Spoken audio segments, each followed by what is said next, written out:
야고보서 3장 13절로 18절까지 말씀입니다. 우리 한 목소리로 같이 봉독하겠습니다. 너희 중에 지혜와 총명이 있는 자가 누구냐? 그는 선행으로 말미암아 지혜의 온유함으로 그 행함을 보일지니라. 그러나 너희 마음속에 독한 시기와 다툼이 있으면 자랑하지 말라. 진리를 거슬러 거짓말하지 말라. 이러한 지혜는 위로부터 내려온 것이 아니요 땅 위의 것이요 정욕의 것이요 귀신의 것이니 시기와 다툼이 있는 곳에는 혼란과 모든 악한 일이 있음이라. 오직 위로부터 난 지혜는 첫째 성결하고 다음에 화평하고 관용하고 양순하며 긍휼과 선한 열매가 가득하고 편견과 거짓이 없나니 화평하게 하는 자들은 화평으로 심어 의의 열매를 거두느니라. 아멘. 인간의 지체 중에서 가장 작은 것과 같은 혀, 그 혀는 엄청난 힘을 가지고 있고 또 엄청난 파괴력을 가지고 있다라고 야고보 사도는 이야기를 했죠. 그래서 혀를 통제할 수 있는 온전한 사람이 되어야만 한다고 그렇게 우리에게 권면의 말씀을 했었습니다. 일주일 동안 사시면서 어떠셨습니까? 저 여러분의 혀가 사도 야고보의 그 권면처럼 잘 통제되던가요? 많은 분들은 잘 통제가 안 된다고 하는 것을 느꼈을 것입니다. 그런 경험을 했을 거예요. 그러면 포기해야 할까요? 아닌 것입니다.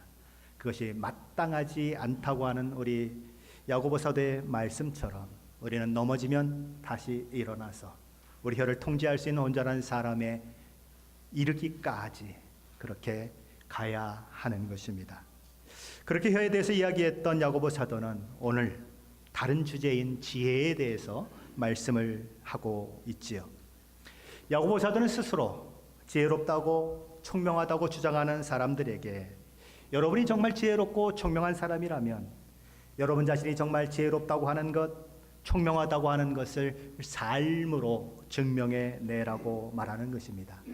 오늘 본문 13절 말씀이 그것을 이야기하는데 우리 한번 같이 읽어보시겠습니다. 너희 중에 지혜와 총명이 있는 자가 누구냐? 그는 선행으로 말미암아 지혜의 온유함으로 그 행함을 보일지니라. 야고보 사도는 너희가 정말 총명하고 지혜로운 사람이라면 여러분의 삶을 통해 나타나는 선한 생활로 그리고 지혜로운 겸손의 행위로 그것을 나타내 보이십시오라고 말합니다. 야고보 사도는 참된 믿음과 거짓된 믿음의 차이는 그 행위로부터 달라진다고 이야기를 했었습니다.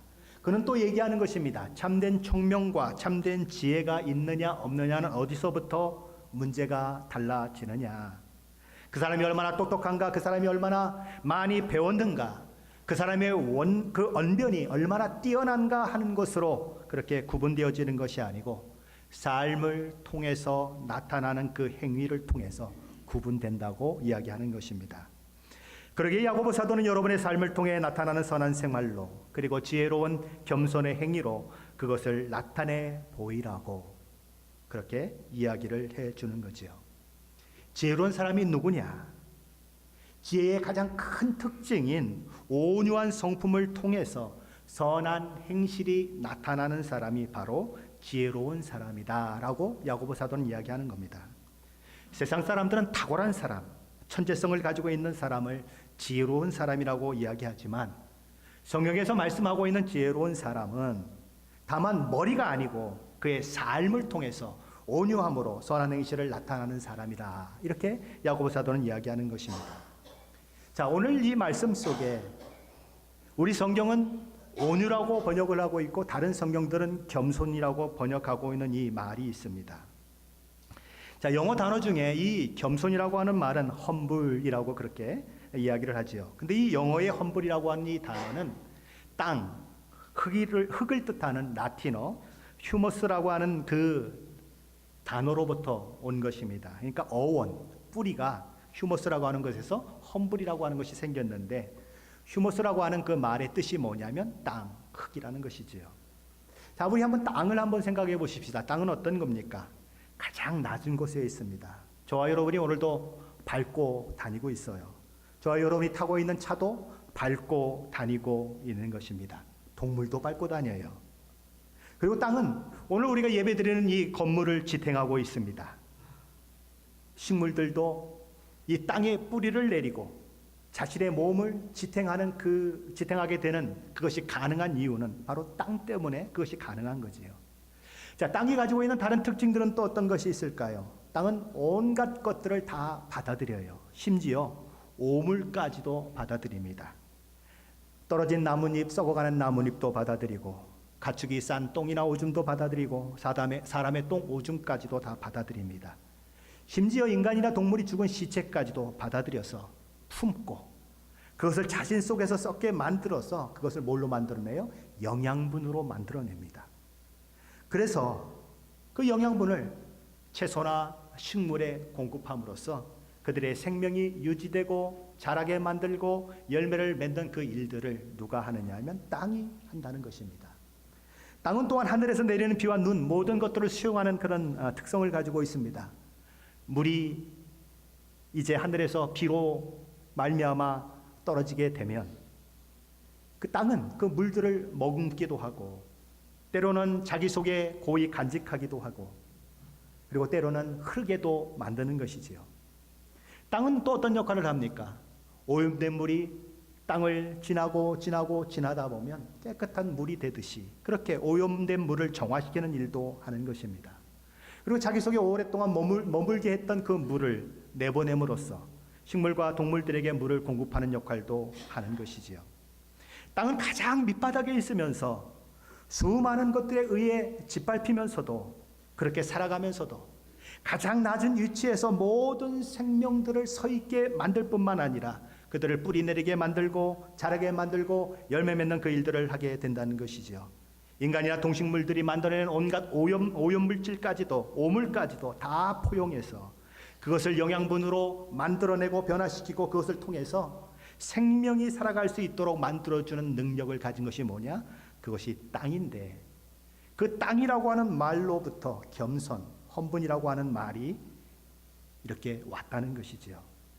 그러므로 지혜의 온유함이라고 하는 이 말은 지혜의 겸손함이라고 하는 이 말은 땅처럼 가장 밑바닥에서 자신을 밟아버리고 자신을 통해서 삶이 지탱될 수밖에 없는데도 자신을 전혀 생각하지 아니하고 오물단지를 부어버리는 것처럼 때론 욕을 하고 그런 일들이 있지만 그 모든 것들이 그 속에 들어와서 오히려 변화되게 만들고 그것으로 인하여서 영양분을 만들어서 오히려 자기에게 오염물질을 주고 똥오줌을 주었던 그 식물들, 그 사람들을 위해서 유용한 것들을 만들어내는 것처럼 바로 겸손한 사람이 누구냐? 바로 그런 사람이라는 것입니다.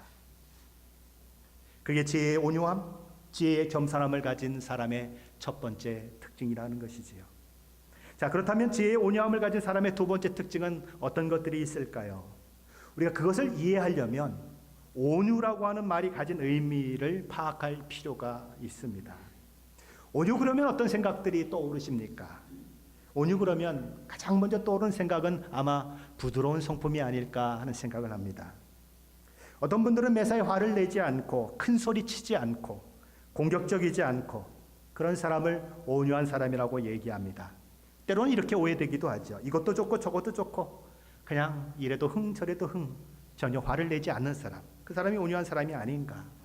어떤 분들은 자기 의견이 강하지 않고 때로는 우유부단한 것처럼 말이 없고 조용한 사람이 온유한 사람이라고 얘기하는 분들도 있을 것입니다. 그런데 이 모든 것들은 사실은 온유라고 하는 말이 담고 있는 그런 의미가 아닌 것입니다. 온유라고 하는 말의 어원이 이 야생마의 입에 물린 재갈을 의미한다고 이야기합니다. 그 야생마의 입에 물린 재갈로부터 온 그런 말이 바로 온유라고 하는 거죠. 야생마라고 하는 것은 야생마로서의 그 본성을 가지고 있습니다. 힘이 넘치고 어떤 말보다도 잘 달려가는 것이 야생마이고 누구에게도 통제받지 않고 사는 것이 야생마인 것입니다. 그런데 그 야생마의 입에 재갈이 물려지고 고삐가 이렇게 씌어지면 이 야생마가 달라지는 것입니다. 어떻게 달라져요? 그때부터는 자기를 태운 주인의 지시에 따라서 움직이는 말이 된다는 것입니다. 거칠은 광야를 힘차게 질주하며 아무에게도 제재를 받지 않고 자기 마음대로 삶을 살았던 야생마가 이제 그의 힘과 그의 의지를 주인 앞에 굴복시키고 주인이 시키는 대로 움직이는 말이 되었다라고 하는 것이 바로 온유라고 하는 그 말 속에 포함되어 있다는 것이지요. 그러면 온유한 사람은 어떤 사람이겠습니까? 자신의 의지와 주장을 꺾고서 전능하신 하나님 앞에 자신의 전 인격을 굴복시킴으로 하나님의 말씀에 순종하여 살아가는 사람이 바로 온유한 사람이다라는 거죠. 성경은 가장 세상에서 온유한 사람을 이야기하고 있는데 그 사람의 이름은 모세라고 하는 사람입니다. 민수기 12장 3절에 보면 모세를 이렇게 표현해주고 있습니다. 이 사람 모세는 온유함이 지면의 모든 사람보다 더하더라. 모세라고 하는 사람이 그 인물이 세상 어느 누구보다도 온유한 사람, 겸손한 사람이었다라고 말하는 것입니다. 모세가 세상 모든 사람보다 더 온유했다고 하는 이 말은 그가 화를 내지도 않고 때로 우유부단하고 이래도 좋고 저래도 좋은 그런 선한 성품을 가지고 있는 사람임을 말하지 않습니다. 그걸 어떻게 알 수 있지요? 모세 이야기를 한번 생각해 보면 우리는 그것을 알 수 있는 것입니다. 모세가 시내산에 올라서 하나님 앞에 있을 때가 있었죠. 성막을 짓는 일, 그리고 성막에 있는 그 모든 기물들을 만드는 일을 하게 하기 위해서 하나님께서는 그에게 설계도를 주시고 여러 가지 지침을 주십니다. 또한 그곳에서 하나님께서는 십계명을 받게 하시고 또 다른 계명들을 그에게 허락하시지요. 그렇게 하나님 앞에서 모세가 있을 때에 이 시내산 아래에 있는 아론과 이스라엘 백성들은 무엇을 하고 있었을까요? 그들은 모세가 늦게 내려오자 그가 죽었을지도 모른다는 생각에 금송아지를 만들어냅니다. 그래 놓고는 그 금송아지를, 이 금송아지가 우리를 애굽에서 인도해낸 그 여호와 하나님이라고 이야기하면서 그 앞에서 제사를 드리고 예배하며 노래하고 춤추며 그런 일들을 하게 되는 것입니다. 모세는 하나님 앞에 있어서 그 일을 모르고 있지요. 근데 하나님이 말씀하세요. 모세야, 너는 내려가라. 내가 애굽 땅에서 인도하여 낸 내 백성이 부패하였도다. 저들이 금송아지를 만들어 놓고 그것이 자기를 인도해낸 하나님이라고 이야기하고 있으니 저들이 나를 버린 것처럼 나도 이제 저들을 버리겠다. 그리고 너 모세를 통해서 다시 한 민족을 만들어낼 것이고 한 나라를 이루게 하고 그로 나를 섬기게 하겠다라고 얘기하는 것입니다. 모세가 하나님 앞에 엎어져요. 하나님, 그러시면 안 됩니다 하고 눈물로 기도합니다. 자기 생명을 담보로 하고 하나님, 이번 한 번 용서해 달라고 중보기도를 하지요. 하나님께서 모세의 기도를 들으십니다. 이스라엘을 멸망시키고자 했던 그 하나님의 그 마음이 그래서 돌이켜지지요. 그런 후에 모세가 하나님께서 직접 기록하여 주신 십계명 두 돌판을 들고 산을 내려오게 되는 것입니다. 내려오는데 노랫소리가 들려요. 조금 더 내려오려니까 춤추는 모습들이 보여요. 송아지 우상이 보이는 것입니다. 모세는 그 상황 가운데 어떻게 했을까요? 모세가 했던 첫 번째 일은 하나님께서 친히 써주신 두 돌판을 산 아래로 내던져서 완전히 산산조각이 나게 만드는 것이었어요. 모세가 했던 두 번째 일은 그들이 하나님이라고 금송아지를 만들어 놓고 그렇게 섬기는 그 금송아지를 가루로 빻아서 물속에 던지고 그 물을 이스라엘 백성들로 하여금 먹으라고 이야기하는 것이었어요. 모세가 했던 세 번째 일은 형 아론을 꾸짖는 것이었습니다. 이 백성이 당신에게 어떻게 하였기에 당신이 그들을 큰 죄에 빠지게 하였느냐고 그렇게 책망을 하죠. 모세가 했던 네 번째 일은 무엇이었을까요? 모세는 이스라엘 사람들이 진치고 있는 천막 문 앞에서 이렇게 소리치는 것입니다. 누구든지 여호와의 편에 있는 자는 내게로 나오라. 그랬더니 레위 자손들이 우르르 몰려들었습니다. 저 우상 앞에서 방자에 뛰어노는 자들을 죽여라. 그래서 그날 몇 명이 죽지요? 3,000명이 죽어요. 이런 모세의 모습을 보면 얌전하거나 마냥 부드럽거나 이래도 좋고 저래도 좋다며 자기 주장을 하지 않는 모습이 전혀 아닌 것입니다. 오히려 강하고 거칠고 분노를 폭발시키는 모습을 보여주고 있어요. 거기 어디도 부끄러워하거나 뒤로 빼거나 화를 참거나 하는 모습이 없는 것입니다. 이런 모세의 모습을 보면 무서움을 넘어서 두려움까지 들게 만드는 거예요. 그렇다면 모세가 온 세상 사람들보다 온유하다고 하는 의미는 무엇이냐 하는 것입니다. 모세가 온유하다고 하는 것은 모세 안에 있는 야생마 같은 그 힘이, 모세 안에 있는 자기 마음대로 살고자 했던 모든 의지가 하나님의 하나님의 그 통제됨 앞에 다 꺾여지고 하나님의 뜻과 계획 앞에 언제고 엎드리는 사람, 순종하는 사람이 되었다는 의미인 것입니다. 하나님께서 조종하시는 대로, 하나님께서 고삐를 당기시는 대로, 하나님께서 왼쪽으로 당기면 왼쪽으로 돌고 오른쪽으로 당기면 오른쪽으로 들고 힘차게 달리라고 채찍을 갈기면 입에 거품을 물고 달려가는 그런 사람. 그렇게 달리다가도 양쪽 고삐를 세차게 잡아당기면 그냥 달리고 싶은 마음이 그 속에 있지만 그래도 멈출 수 있는 사람. 그것이 모세를 온유하다고 표현하고 있다는 것입니다. 그런데 민수기 20장에 가보면 그 세상 모든 사람들 뛰어넘을 만한 온유한 사람 모세가 가나안 땅에 들어가지 못한다는 청천벽력과 같은 그런 말씀을 하나님으로부터 듣게 되는 것입니다. 언제 그런 일이 일어나죠? 이스라엘 백성들이 물이 없다고 아우성치면서 모세와 아론을 원망하고 하나님을 원망할 때 일어나요. 이스라엘 백성들이 막 불평을 해대자 하나님께서는 모세에게 이렇게 말씀하십니다. 반석을 향해서 물을 내라고 명령해라. 그러면 반석에서 물이 나올 것이고 그렇게 함으로써 목마른 이스라엘 백성들과 가축들을 다 먹이게 하라고 말씀하십니다. 그래서 모세와 아론이 온 이스라엘 회중들을 다 모아요. 그리고 반석 앞에 서게 되는 것입니다. 그리고 모세는 이렇게 얘기를 해요. 반역한 너희여 들으라. 우리가 너희를 위하여 이 반석에서 물을 내랴. 그러면서 그는 반석을 2번 치는 것입니다. 반석이 갈라졌어요. 물이 콸콸 쏟아 나옵니다. 그래서 목마른 이스라엘 백성들, 목마른 모든 가축들이 흡족하게 물을 먹는 일들이 일어났지요. 그런데 하나님께서는 그런 모세의 모습을 기뻐하지 않으십니다.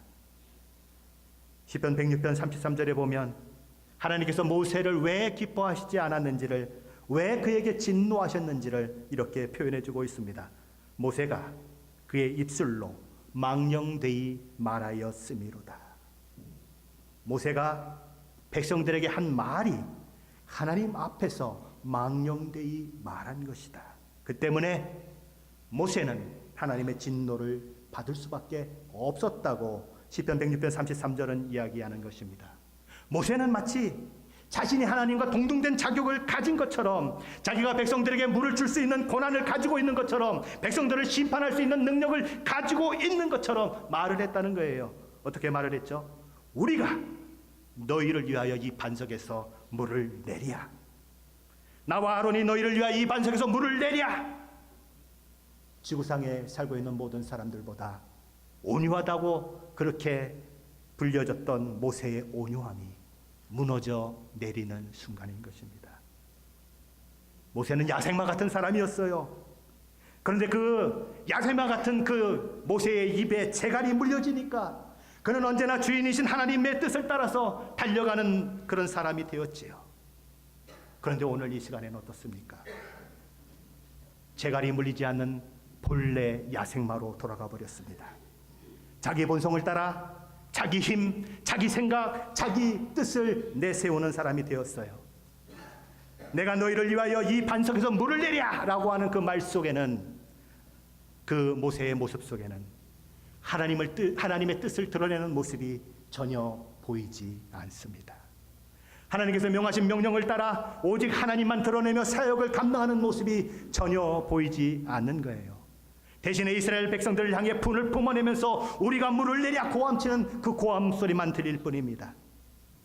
하나님께서는 모세가 이스라엘 사람들이 보는 앞에서 하나님의 그 거룩함을 드러내지 않았다고, 모세야 너는 가나안 땅에 들어갈 수 없다 그러신 것입니다. 온유한 사람이 누구라고요? 내게 야생마 같은 힘이 넘치고 내 마음대로 광야를 질주할 수 있는 능력이 있지만, 재갈이 물려졌고 고삐가 씌워진 야생마처럼 내 힘을 내 마음대로 쓰지 않고, 내 능력을 나를 위해서 쓰지 않고, 내 힘도 내 능력도 하나님의 뜻과 계획에 의해 사용될 수 있도록 내어드리는 사람, 그 사람이 누구라고요? 온유한 사람이라는 거예요. 갈라디아서 2장 20절에서 사도 바울은 이런 고백을 합니다. 내가 그리스도와 함께 십자가에 못 박혔나니 그런즉 이제는 내가 사는 것이 아니요 오직 내 안에 그리스도께서 사시는 것이라. 이제 내가 육체 가운데 사는 것은 나를 사랑하사 나를 위하여 자기 자신을 버리신 하나님의 아들을 믿는 믿음 안에서 사는 것이라.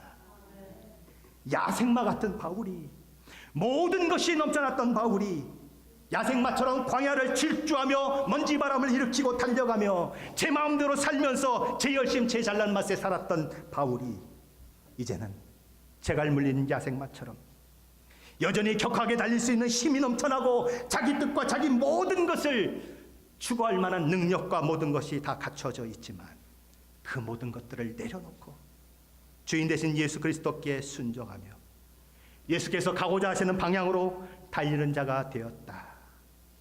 예수께서 가라고 하면 가고 예수께서 서라고 하면 서는 자가 되었다. 이 사도 바울의 모든 의지는 그리스도 예수의 십자가 앞에서 다 죽고 예수 그리스도 의지를 따라 사는 자가 되었다라고 하는 말씀이 오늘 갈라디아서 2장 20절의 말씀인 것입니다. 온유한 사람, 겸손한 사람은 땅과 같은 사람이에요. 가장 낮은 자리에서 모든 것을 품고 모든 생명으로 하여금 지탱하게 만들어주고 자라게 만들어주고 열매를 맺게 만들어주는 땅과 같은 사람인 것입니다. 온유한 사람, 겸손한 사람은 재갈 물린 야생마 같은 사람이에요. 여전히 힘이 넘쳐나고 활력이 넘쳐나지만 그 힘과 활력이 더 이상 자기 유익을 위해서 사용되지 않고 주인 되신 예수 그리스도의 유익을 위해 사용되도록 하는 사람, 그 사람이 온유한 사람인 거예요. 야고보 사도는 그런 사람이 진정 지혜 있는 사람이요 진정 총명한 사람이라고 말씀하는 것입니다. 그래서 13절 말씀 우리에게 들려주고 있는 거죠. 제가 현대인의 성경으로 다시 한번 읽어보겠습니다. 여러분 가운데 지혜롭고 총명한 사람이 누구입니까? 선한 생활로 그리고 지혜로운 겸손의 행위로 그것을 나타내 보이십시오. 참 지혜, 참 총명을 지닌 사람은 나는 마음이 온유하고 겸손하니 내 명예를 메고 내게 배우라 말씀하셨던 예수 그리스도의 삶을 본받아서 주님처럼 온유하고 겸손하게 삶을 사는 사람입니다. 주님처럼 오직 하나님의 뜻을 드러내기 위해서 자기의 모든 것들을 다 내려놓고 주님처럼 오직 하나님의 뜻을 이루기 위해 십자가에서 죽는 것도 마다하지 않는 자리까지 나아가는 것, 바로 그것이 지혜로운 사람이요 총명한 사람, 온유를 따르고 겸손의 행위를 따르는 사람이라는 것이죠. 야고보 사도는 그런 얘기를 하면서 이제 14절 16절 말씀에서 선한 생활로 그리고 지혜로운 겸손의 행위로 그것들을 나타내 보이는 사람은 참으로 지혜롭고 총명한 사람은 어떤 사람인가? 마음의 독한 시기와 다툼을 품고 있지 않는 사람이라고 이야기하는 것입니다. 스스로 나는 지혜롭고 총명한 사람이라고 이야기하는 사람이 있는데 그에게서 시기와 다툼이 만들어지고 있다면 그 사람은 진리에 서지 못한 사람이고 거짓말하는 자에 불과하다고 그는 선언하는 것입니다. 우리 14절로 16절 말씀 같이 읽어보시겠습니다. 그러나 너희 마음속에 독한 시기와 다툼이 있으면 자랑하지 말라. 진리를 거슬러 거짓말하지 말라. 이러한 지혜는 위로부터 내려온 것이 아니요 땅 위의 것이요 정욕의 것이요 귀신의 것이니 시기와 다툼이 있는 곳에는 혼란과 모든 악한 일이 있습니다. 야고보 사도는 시기와 다툼에 대해서 이야기를 합니다. 시기라고 하는 말은 두 가지 의미를 가지고 있어요. 젤러스라고 그러죠. 근데 이 시기는 긍정적인 의미가 있고 부정적인 의미가 있는 것입니다. 긍정적으로 보면 열심, 열정을 말하지요. 그러나 부정적으로 보면 질투, 악, 경쟁, 시기라고 하는 의미를 가지고 있습니다. 오늘 본문에서는 부정적인 의미로 사용되고 있어요. 자, 시기심이 강한 사람의 특징은 무엇일까요? 자신의 정체성과 자신의 가치가 자신이 어떤 지위를 누리고 있는가, 자신이 어떤 것을 가지고 있는가라고 하는 것에 의해서 결정된다고 보는 사람이에요. 그래서 자신이 가져야 마땅하다고 생각하는 것을 다른 사람이 가지고 있으면 그걸 못 견뎌하는 겁니다. 내가 가지지 못한 것을 다른 사람이 가지고 있는 한, 내가 이루지 못한 것을 다른 사람이 이루는 한, 만족도 모르고 행복을 느끼지 못하는 사람, 이 사람이 바로 시기하는 사람이에요. 그런 사람들은 어떻게 하죠? 자기가 이룬 것에 대해서는 지나칠 정도로 강조를 하면서 남이 이룬 거에 대해서는 지나칠 정도로 깎아내리는 것입니다. 시기가 넘치는 사람은 너의 실패는 나의 행복이야 라고 얘기하는 거죠. 근데 이것이 세상 사람만 이런 일들을 하는 것이 아니라 믿음을 가졌다고 하는 사람들도 이런 일들을 하고 있다는 겁니다. 빌립보서 1장에 가보면 아주 진귀한 그런 장면들이 나오고 있어요. 빌립보서는 바울이 옥에 갇혔을 때 기록됐다고 해서 옥중서신이라고 얘기를 합니다. 이 바울이 옥에 갇혀 있어요. 그런데 바울이 옥에 갇혀 있는 것 때문에 두 그룹이 생겨나는 것입니다. 한 그룹은 바울이 정말 얼마나 복음을 전하기를 애썼는지를 생각하는 것입니다. 그런데 그가 갇혔어요. 그러니 복음을 누가 증거할 것인가? 야, 바울 대신에 우리가 복음을 증거해야 되지 않겠는가? 라고 생각하면서 아주 열심으로 복음을 증거하는 한 무리가 있었습니다. 근데 다른 한 무리는 생각이 다른 거예요. 야, 그 아주 잘난 척하는 바울이 이제 옥에 갇혔다. 야, 이거 얼마나 잘 됐냐? 우리에게는 천금의 기회다. 이때 우리가 바울보다 얼마나 뛰어난지를 한번 보여줘야 되겠다. 이때 우리가 바울보다 얼마나 예수 그리스도의 복음을 잘 전하고 있는지를 우리 보여주자. 우리의 명예를 한번 드러내보자 라고 얘기하는 것입니다. 그래서 바울을 시기하는 마음 때문에 죽어라 하고 전도하는 사람들이 있었다, 이런 얘기죠. 빌립보서 1장 10절은 그것을 이렇게 적고 있습니다. 제가 현대의 성경으로 읽어보겠습니다. 그러나 어떤 사람들은 순수한 동기로 그리스도를 전하지 않고 갇혀있는 나를 더욱 괴롭게 할 생각으로 이기적인 야심에서 그리스도를 전하고 있습니다. 세상에 이런 일도 있을 수 있다는 것입니다. 복음을 전하는 그 일이 얼마나 복되고 아름다운 것입니까? 그런데 그 속에 불순한 의도가 담길 수 있다는 거예요. 얼마나 놀랍습니까? 다른 사람의 신앙적 성공을 시기하는 마음이 만들어낸 왜곡된 신앙의 모습인 것이지요. 그것은 다 어디로 말미암은 것이라고 우리 야고보 사도는 말합니까? 이러한 지혜는 위로부터 내려온 것이 아니요 땅 위의 것이요 정욕의 것이요 귀신의 것이다 라고 말씀하는 것입니다. 야고보 사도가 시기와 함께 이야기했던 것은 다툼이라고 하는 말입니다. 다툼이라고 하는 이 단어는 음모, 당쟁, 쟁투 등으로 번역 가능한 단어입니다. 자, 이 다툼은 당을 짓는 거예요. 그런 의미에서 이 다툼이라고 하는 정신은 공동체 정신이 아니고 패거리 정신입니다. 패거리를 만드는 거예요. 자, 그런데 고린도전서 3장에 보면 사도 바울이 고린도 교회 성도들을 향해서 이렇게 얘기합니다. 너희는 아직도 육신에 속한 자라. 왜 사도 바울은 그렇게 이야기하고 있을까요? 그것은 고린도 교회 내에서 시기와 다툼이 일어나고 있었기 때문에 그런 것입니다. 자, 그렇다면 고린도 교회 성도들은 어떤 것들로 서로 시기하고 다툼을 일으켰을까요? 고린도 교회 성도들의 다툼의 첫 번째 문제는 고린도전서 1장에서 언급되고 있는데 거기 보면 자신들이 누구에게 배웠느냐 하는 것으로 말미암아 시기와 다툼을 일으켜내고 있습니다. 어떤 사람들이 이렇게 얘기하는 것이면 나는 아볼로에게 배웠기 때문에 나는 아볼로파다. 나는 베드로에게 배웠기 때문에 나는 베드로파다. 나는 바울파다. 심지어 그리스도파다라고 하는 사람들도 있어서 당짓고 시기하고 다툼을 일으키는 일들이 있게 된 것이지요. 사도 바울은 시기와 다툼을 일으키는 그들에게 이렇게 말합니다. 고린도전서 1장 13절이죠. 그리스도께서 어찌 나뉘었느냐? 바울이 너희를 위하여 십자가에 못 박혔으며 바울의 이름으로 너희가 세례를 받았느냐라고 그들을 꾸짖습니다. 마땅치 않다는 거죠.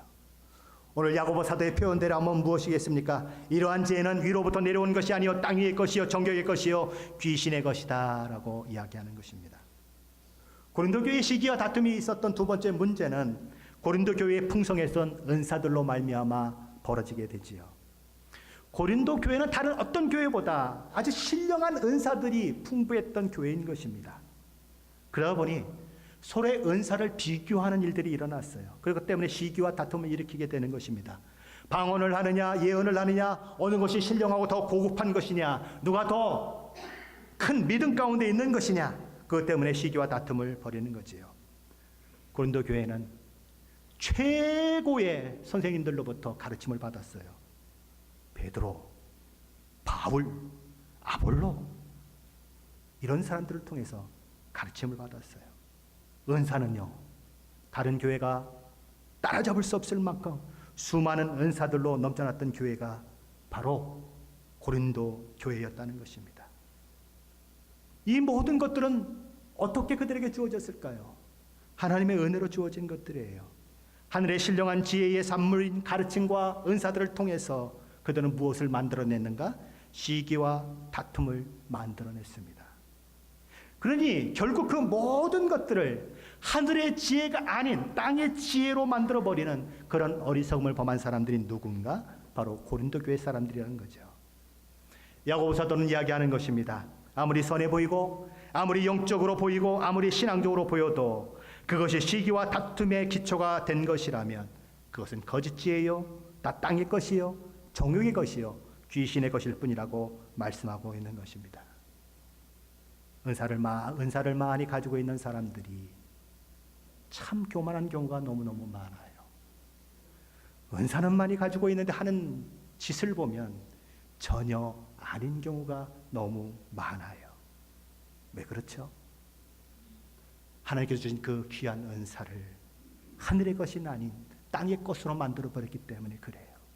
자기 자랑을 삼고 다른 사람을 멸시하는 것으로 삼고 자기가 굉장히 위대한 사람이 된 것처럼 착각하게 그렇게 만드는 일들이 하나님의 지혜를 땅의 지혜로 만든 그 일들 속에서 일어나는 것입니다. 그럼 그런 것들은 어떤 것들을 만들어낼까요? 오늘 보면 16절은 이렇게 말합니다. 시기와 다툼이 있는 곳에는 혼란과 모든 악한 일이 있습니다. 그것들이 만들어낼 수 있는 것은 혼란밖에 없고 그것이 만들어낼 수 있는 것은 악한 일뿐이다 라고 이야기하는 것입니다. 그렇다면 이와 반대되는 위로부터 난 지혜, 하늘로부터 난 지혜는 무엇일까요? 우리 17절로 18절 말씀인데 같이 보시겠습니다. 17절 18절입니다. 오직 위로부터 난 지혜는 첫째 성결하고 다음에 화평하고 관용하고 양순하며 긍휼과 선한 열매가 가득하고 편견과 거짓이 없나니 화평하게 하는 자들은 화평으로 심어 의의 열매를 거두느니라. 위로부터 난 지혜의 첫 번째 특징은 성결입니다. 이것은 거짓된 지혜가 이기적이고 그랬던 야망을 동기로 가지고 행해지는 것과 정반대로 참 지혜는 하늘로부터 온 지혜이고 성결하게 모든 악한 태도나 불순한 동기가 없이 행해져야 한다는 것입니다. 여기 또 화평이라고 하는 말이 나오는데 이 화평은 서로 간에 시기나 다툼이 없이 평화롭게 지내는 것을 말합니다. 관용은 어떤 것이죠? 다른 사람에게 기꺼이 양보하려고 하는 마음, 남을 너그럽게 용서하고 받아들이는 마음을 말합니다. 양수는 무엇일까요? 그것은 그냥 순에 빠진 것을 이야기하지 않습니다. 타협할 수 없는 신앙이나 도덕적 원리가 아니라면, 그것과 상관없는 것이라면 다른 사람을 기꺼이 존중해주는 마음을 말하는 것입니다. 긍휼은 어떤 것입니까? 다른 사람을 불쌍히 여기며 돌봐주는 것으로서 받을 자격이 없는 자에게 베풀어지는 친절을 말하는 것입니다. 자, 그런데 여기서 이야기하는 이 화평, 관용, 양순, 긍휼 같은 것들이 어떤 특징을 가지고 있는가 한번 생각해 보십시오. 이것들이 가지고 있는 특징은 홀로 있을 때 그렇게 되어지는 덕목들이 아니고 함께 생활할 때에, 함께 공동체로 있을 때에 필요한 덕목들이라는 것이죠. 이 모든 그런 덕목들은 다른 사람들과의 관계 속에서만 만들어질 수 있고 증명될 수 있는 것이라는 겁니다. 홀로 있어서는 결코 증명될 수 없는 그런 덕목들이 바로 하늘로부터 온 지혜의 특징이라는 거죠. 자, 내가 홀로 앉아 있습니다. 세상 천지에 나 하나밖에 없어요. 그런데 나는 관용을 베푸는 사람이에요 라고 얘기하는 사람이 있습니까? 세상 천지에 나 하나밖에 없어요. 나는 양순한 사람이에요. 나는 긍휼을 베푸는 사람이에요. 나는 편견이 없는 사람이에요. 나는 거짓이 없는 사람이에요. 나는 화평한 사람이에요 라고 이야기하는 사람이 있다면 그는 정신적으로 문제가 있는 사람이에요. 아니 뭐 자기 혼자밖에 없는데 무슨 편견이 없고 거짓이 없고 그런 게 어디 있어요. 그렇죠? 혼자서는 증명될 수 없는, 혼자서는 만들어질 수 없는 그런 성품들이 바로 하늘의 지혜로 말미암아 주어지는 성품이라는 거죠. 그러니 아무리 혼자서 나는 어쩌고 저쩌고 외쳐도 증명될 수 없는 것이 하늘의 지혜의 산물인 이런 성결, 화평, 관영, 양순, 궁율 같은 그런 덕목들이라는 것입니다. 그러므로 하늘로부터 온 지혜를 가진 사람은, 위로부터 온 지혜를 가진 사람은 어떤 사람입니까? 하나님과의 관계만 좋은 것이 아니고 주변 사람들과의 관계도 좋은 사람이라는 거예요. 나는 하나님하고만 관계가 좋으면 아무 문제가 없습니다라고 이야기하지만 아니라는 거예요. 하나님과의 관계가 좋으면 이웃과의 관계도 좋아야 한다는 거예요. 유대 백성들은 이런 얘기를 했죠. 내가 하나님께 드린 것이 되었다고만 하면 어머니 아버지에게 아무것도 드리지 않으면서도 괜찮다고 그들은 생각을 했어요. 근데 예수님은 그렇지 않다고 얘기하시는 것입니다. 내 부모를 공경하지 못한다면 내 하나님도 공경할 수 없다고 얘기하는 거예요. 무슨 얘기예요? 하나님만 사랑합니다. 하나님만 공경합니다. 어불성설이라는 겁니다. 그러면서 미워하고 그러면서 부모를 공경하지 않으면 그 경건은 헛것이다 라고 얘기하는 거예요. 사도 요한도 요한일서 4장 20절에서 이야기합니다. 누구든지 하나님을 사랑하노라 하고 그 형제를 미워하면 이는 거짓말하는 자니 보는 바 그 형제를 사랑하지 아니하는 자는 보지 못하는 바 하나님을 사랑할 수 없느니라.